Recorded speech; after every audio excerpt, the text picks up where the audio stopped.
This game just never ends, does it? Don't act surprised. You already knew we were gonna return. Besides, look at what the bottom of the screen says. Halloween edition. So we're playing in a whole new location? Start a new game up and you can see what I'm referring to. I just don't see it the same anymore. Perspective change can hit like a baseball bat. So why am I starting a new game, Joe? Wait, don't tell me we have to do this game again. I assure you, we won't be going through the full game. However, you'll just be playing through the night per usual. So Nightmare Fredbear turns into Golden Freddy, right? Right, Golden Freddy is essentially the husk of Fredbear. Gotcha. I was just confused because the plush Fredbear told the kid that he would put him back together. But what does that mean? That's probably one of the toughest questions throughout the series. There's no real answer that has been concluded. A bunch of speculation and theories, but nothing concrete. How so? In the first game, it was said that 5 kids went missing and were eventually killed. And there were only 5 animatronics in the game, so it was assumed one of those kids were Golden Freddy. However, this game almost implies that plush Fredbear allows the crying child to inhabit the Fredbear animatronic, essentially putting him back together. So it's really just a giant damn contradiction. Personally, I don't like the theory that Golden Freddy is the crying child. It begs the question as to why plush Fredbear was even sentient to begin with. If it's not one of the children's souls, then what is it? That's definitely saying something if you don't know. It's also a theory that Golden Freddy is actually a golden duo, meaning that the animatronic is possessed by both the crying child and one of the purple guy's victims. It would also explain why plush Fredbear was able to talk, because it was the first murder victim. My head hurts. My head actually hurts. This is most definitely harder to understand than anything in college. I've comprehended straight out of Compton more than I have this story. It also calls into question the continuity of everything. It's important to grasp the basics as we proceed deeper into the rabbit hole. What would you define as a rabbit hole? Well, it's more like a sinkhole. We're gonna need a longer video, aren't we? Who the hell is that? It's just Bonnie. Him and Chica just have a nice shiny redesign on their skin. They look like Halloween lights. That's basically all the DLC is. That and a couple of other things that I'll show later, but nothing major. So just trudge through this like normal. Got it. Wait, did Chica have a pumpkin? Yeah, nice little touch that they added onto for the Halloween effect. I feel like they could have made it more, I don't know, Halloween-y. What else are they supposed to do to make it more Halloween-y? Is that even a word? Maybe the atmosphere. Again, these were minimal changes added last minute. It's still a nice touch for a small game developer. And there goes night 1. Do we really have to play the whole damn game again? No, we won't do that. I just wanted to play until the mini game. There's a little surprise for you. Please don't say that. This brother needs to get thrown in jail. The switch up is crazy. Fun with Balloon Boy? Surprise! So that's what else is different. They changed out Plush Trap with Balloon Boy. Get the trash compactor ready.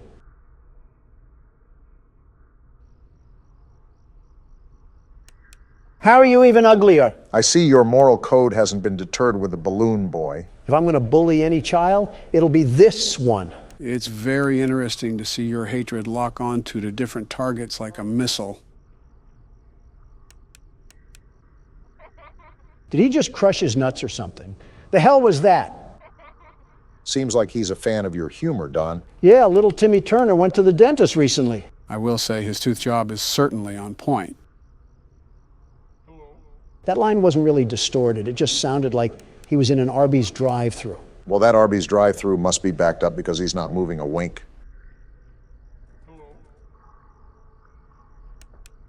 And we lost. Go figure. It's not like it mattered, if we're being honest. It's all right. We've pretty much spent all of our time here. Go back to the menu and we'll continue from there. The fun just never ends, does it? Now click extras. If you set me up for another 1987 jump scare, we're going to have a bit of a problem. Ah, a bunch of bonus content, huh? Yeah, we can take a look at the models. So this was Freddy, huh? We never did get jump scared by him, did we? Yeah, obese Chica the chicken was the problem this time. Her and Bonnie. It's ironic. In the first game, they were never really a problem, but in this game, they caused us all the problems. Also, does Freddy have a damn uterus in this game? He's literally spawning the Freddles from inside him. I think he just fueled Patreon art for the next week. I see they gave Bonnie the piss fetish for the DLC. It sort of reminds me of Springtrap. Why do you think I said piss fetish? Chica really doesn't look all that different besides the pumpkin. She looks like she's ready to lose a fight with Peter Griffin, but nothing out of the ordinary. Ah, crap. Mangle? Where the hell does this thing pop up? Mangle takes the place of Foxy during night 2, but I forgot about it, to be honest. It's built like a damn Apex pack from Apex Legends.